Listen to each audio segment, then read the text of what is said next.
शादी के कुछ दिनों बाद मैंने महसूस किया कि मेरी 16 साल की बेटी मेरे दूसरे पति के आसपास ही घूमती रहती है और मेरे पति भी अक्सर आधी रात को उठकर मेरी बेटी के कमरे में चले जाते थे। जब भी मेरी आंख खुलती थी और मैं उनसे पूछती थी कि आप इतनी रात को कहाँ गए थे, तो वो कहते थे रिया को डर लग रहा था, इसलिए उसी के कमरे में सो गया था। एक दिन की बात है, जब मैं काम से वापस आई तो घर का दरवाजा अंदर से लॉक था। मैंने काफी देर तक दरवाजा खटखटाया, पर अंदर से कोई आवाज नहीं आ रही थी। काफी देर बाद मेरे पति ने दरवाजा खोला। उनका पूरा शरीर पसीने से सराबोर था, जैसे वो कोई शारीरिक मेहनत करके आए हों। जब मैं घर के अंदर पहुंची तो मैंने देखा कि मेरी बेटी भी घबराई हुई सी बैठी है। उसने जल्दी से बेड की चादर समेटी और बिना कुछ कहे बाथरूम में चली गई। बाथरूम के अंदर से कपड़े धोने की आवाज आ रही थी। मैं समझ गई थी कि वो बेडशीट धुलने गई है। मैं काफी देर तक दरवाजा खटखटाती रही, पर वो अंदर से कोई जवाब ही नहीं दे रही थी। कुछ टाइम बाद वो नहा धोकर निकली और उसने चादर सूखने डाल दी। मुझे शक तो हो रहा था, पर मेरा दिमाग इस बात पर यकीन नहीं कर पा रहा था कि ऐसा कुछ भी हो सकता है। एक दिन मैं काम पर नहीं गई और अपनी बेटी के कमरे में ही छुप गई। कुछ देर बाद मेरे पति मेरी बेटी के कमरे में आए और फिर जो मैंने देखा, उसके बाद मैं अपने आप को ही कोसने लगी कि अगर मैंने अपनी बेटी को अपने दूसरे पति के साथ अकेला ना छोड़ा होता तो ये सब नहीं होता। हेलो दोस्तों, आज की इस हैरान कर देने वाली कहानी में आप सभी का स्वागत है। मेरा नाम पायल है और मैं एक छोटे से गांव की रहने वाली हूँ। मैं एक बहुत ही साधारण परिवार से हूँ। मेरे पिताजी किसान थे, लेकिन वो हमें पढ़ा लिखा कर एक बड़ा इंसान बनाना चाहते थे, इसलिए उन्होंने मुझे और मेरे भाई दोनों को दिल्ली भेज दिया था। हम दोनों भाई बहन दिल्ली में ही रहकर पढ़ाई कर रहे थे, लेकिन बहुत मेहनत करने के बाद भी हमारा कहीं सिलेक्शन नहीं हो पा रहा था। दिल्ली में ही मेरी मुलाकात अंकित से हुई थी। वो हमारा सीनियर था। मेरी एक फ्रेंड ने कहा था, अगर तुम्हें कुछ समझ ना आए तो तुम अंकित से मदद ले सकती हो। वो बहुत अच्छा लड़का है, तुम्हारी मदद जरूर करेगा। तो कभी कभी मैं अंकित से अपनी प्रॉब्लम डिस्कस कर लेती थी। धीरे धीरे मुझे अंकित का नेचर बहुत पसंद आने लगा था और मैं उसकी तरफ आकर्षित होती जा रही थी। मैं ना चाहते हुए भी उसके करीब होते जा रही थी। मैंने खुद को रोकने की बहुत कोशिश की, पर ऐसा हो नहीं पाया और हम दोनों एक दूसरे के बेहद करीब आ गए थे। कुछ समय बाद अंकित की नौकरी लग गई और वह दूसरे शहर शिफ्ट हो गया, पर अभी भी हमारे प्यार में कोई कमी नहीं आ रही थी। पर अब अंकित के घर वाले उस पर शादी के लिए दबाव बनाने लगे थे। कुछ दिनों बाद अंकित ने मुझसे बात करना भी कम कर दिया था। मैं भी बहुत मेहनत से पढ़ाई कर रही थी, पर मेरी नौकरी नहीं लग पा रही थी। इसी बीच मेरे भाई की भी नौकरी लग गई और वो भी दूसरे शहर चला गया। अब मैं दिल्ली में अकेली रह रही थी। कुछ दिनों बाद मेरे पिताजी का फोन आया। वो बोले, बेटा समय खराब मत करो, तुम भी घर आ जाओ। मैं एक अच्छा सा लड़का देखकर तुम्हारी शादी कर दूंगा। मैंने पिताजी की बात मान ली और घर जाने के लिए निकल गई। मैं जैसे ही स्टेशन पर पहुंची, मैंने देखा कि अंकित वहां खड़ा होकर मेरा इंतजार कर रहा है। वो बोला, तुम मुझे ऐसे छोड़कर नहीं जा सकती। मैंने सुना है कि तुम्हारे पापा तुम्हारी शादी किसी और से करवाने वाले हैं। मैं ऐसा नहीं होने दूंगा। तुम सिर्फ मेरी हो और मेरी ही रहोगी। मैंने उसे रोकने की बहुत कोशिश की। मैंने कहा, मैं अपने पापा को मना नहीं कर सकती और हमारी शादी भी नहीं हो सकती, क्योंकि हम दोनों अलग जाति से हैं। पर अंकित मेरी कोई भी बात मानने के लिए तैयार नहीं था। वो बोला, अगर तुम मुझसे शादी नहीं करोगी तो मैं ट्रेन के नीचे कूदकर अपनी जान दे दूंगा। और इतना कहकर वो रेलवे लाइन पर बैठ गया। ये सब कुछ इतना अचानक हुआ था कि मुझे समझ ही नहीं आ रहा था कि मैं क्या करूं।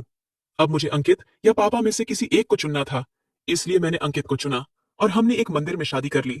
अब अंकित मेरा पति बन चुका था। जब मैं उसके साथ अपने घर पहुंची तो मेरे माता पिता ने अपनी छाती पीट ली। मेरे पिताजी अपना सर पड़कर जमीन पर बैठ गए और मेरी माँ से बोले, मैंने कहा था ना कि जवान लड़की को घर से बाहर पढ़ने के लिए मत भेजो, पर तुम नहीं मानी। अब तुम खुद देखो इसने क्या किया है।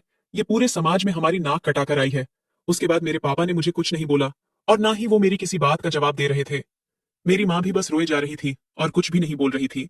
मैं समझ चुकी थी कि 20 दिन के प्यार के लिए मैंने अपने माता पिता के 25 साल के प्यार को ठुकरा दिया था। लेकिन अब कुछ नहीं हो सकता था, क्योंकि मैं अंकित से शादी कर चुकी थी और उसकी पत्नी बन गई थी। धीरे धीरे मेरे गांव वालों को भी इस बात की भनक लग गई थी और सब मेरे घर के आसपास इकट्ठा होते जा रहे थे। गांव में तरह तरह की बातें हो रही थी, क्योंकि हम दोनों ने अपनी जाति से बाहर शादी की थी। गांव में पंचायत बैठने वाली थी और वहां हमारे भविष्य का फैसला होने वाला था कि हम दोनों को साथ रहना चाहिए या हमें सजा मिलनी चाहिए। उन नाजुक परिस्थितियों में भी मेरे पापा ने मेरा साथ दिया और मेरी खुशी के लिए मुझे और अंकित दोनों को गांव से सुरक्षित बाहर निकालकर शहर भेज दिया। मेरे पापा अच्छे से जानते थे कि गांव में पंचायत बैठने का मतलब क्या होता है। पंचायत बहुत ही कठोर सजा देती है और पंचायत का हुक्म सबको मानना होता था। अपने गांव से आने के बाद हम दोनों अंकित के घर गए, पर उसके घर वालों ने भी हम दोनों को घर से बाहर निकाल दिया। अब हमारे पास रहने के लिए कोई जगह नहीं थी। जब हमें कहीं भी जगह नहीं मिली तो हम वहीं पहुंच गए जहां अंकित नौकरी करते थे।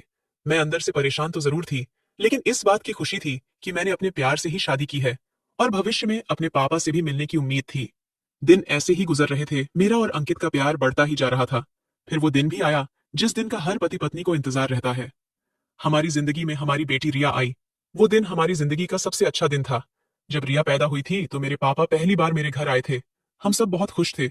फिर एक दिन ऐसा भी आया जब हमारी खुशियों को किसी की नजर लग गई। किसी ने सच ही कहा है कि जिस शादी को माँ बाप का आशीर्वाद नहीं मिलता, वो शादी कभी सफल नहीं हो पाती है। और हमारे साथ भी यही हुआ। जब रिया 12 साल की थी, तब अंकित का एक रोड एक्सीडेंट में देहांत हो गया। उनके मरने के बाद तो हमारी पूरी दुनिया ही खत्म हो गई थी। हमारे सारे घर वाले हमसे इस हद तक नाराज थे कि कोई उनकी अर्थी को कंधा देने तक नहीं आया। हमारे लिए तो सब खत्म हो चुका था। पर एक अच्छी बात यह थी कि पति की मौत के बाद उनकी नौकरी मुझे मिल गई थी और इस नौकरी की वजह से मैं अपनी बेटी का पालन पोषण कर पा रही थी। अगर हमारे पास नौकरी नहीं होती तो हम माँ बेटी भूखों मर जाते। पति की मौत के 2 साल बाद मैं अपने मायके में ही रहने लग गई थी। एक दिन मेरे पिताजी ने कहा, पायल बेटा, कब तक ऐसी मायूसी भरी जिंदगी जियोगी? जिंदगी बहुत बड़ी है, अकेले नहीं कटेगी। रिया को एक पिता की और तुम्हें एक पति की जरूरत है। अगर तुम कहो तो मैं किसी से तुम्हारी शादी के लिए बात करूं। मैंने पापा का इतना दिल दुखाया था कि मैं इस बार उनको मना नहीं कर पाई। कुछ दिनों बाद मेरे पापा ने मेरी शादी अपनी मर्जी के लड़के से करवा दी।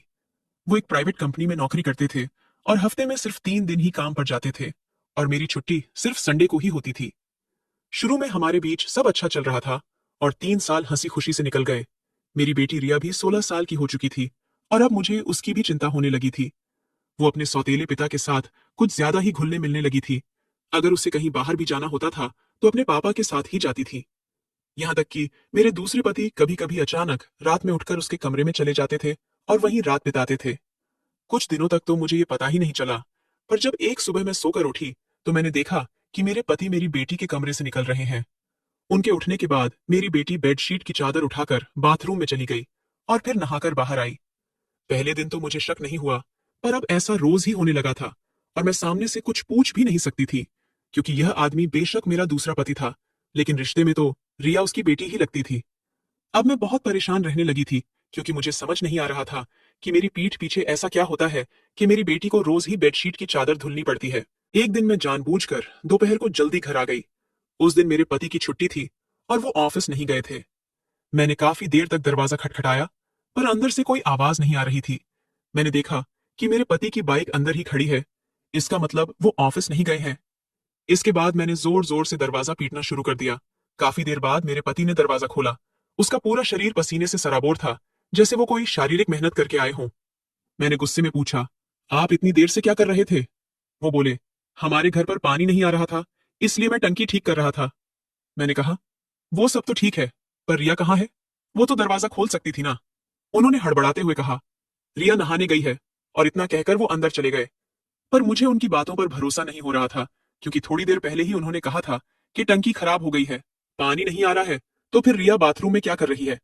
मेरे दिमाग में शक का कीड़ा उछलने लगा था और वो शांत होने का नाम नहीं ले रहा था। मैंने ठान लिया था कि अब मैं पता करके रहूंगी कि मेरी पीठ पीछे इस घर में क्या होता है।